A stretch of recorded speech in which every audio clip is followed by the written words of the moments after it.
हम अक्सर अपने सपनों और जिम्मेदारियों में इतने व्यस्त हो जाते हैं कि अपनों के साथ बिताने का समय नहीं निकाल पाते। लेकिन जब हमें उनकी अहमियत समझ आती है, तब तक बहुत देर हो चुकी होती है।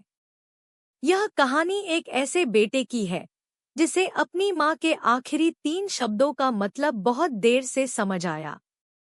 राहुल एक मल्टीनेशनल कंपनी में काम करता था।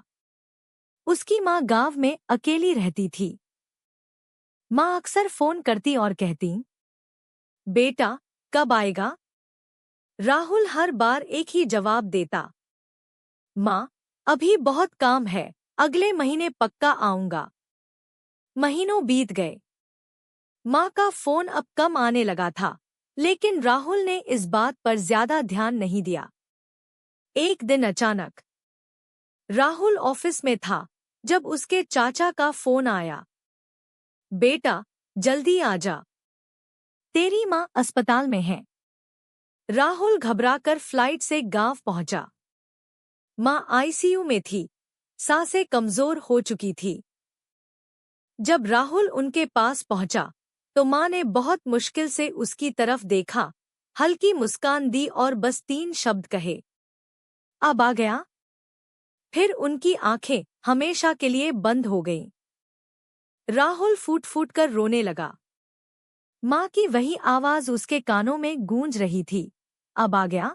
उसे समझ आ गया था कि माँ का प्यार कभी शिकायत नहीं करता, वह बस इंतजार करता है। और जब वह इंतजार खत्म हो जाता है, तब पछतावा ही बचता है। हम अपने काम और जिम्मेदारियों में इतने उलझ जाते हैं कि अपनों के लिए समय नहीं निकाल पाते। लेकिन सच यह है कि हमारे पास हमेशा वक्त नहीं रहेगा।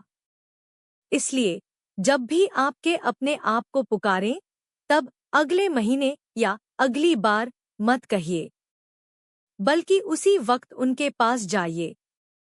अगर यह कहानी आपके दिल को छू गई, तो इसे दूसरों तक जरूर पहुंचाएं और चैनल को सब्सक्राइब करें। धन्यवाद।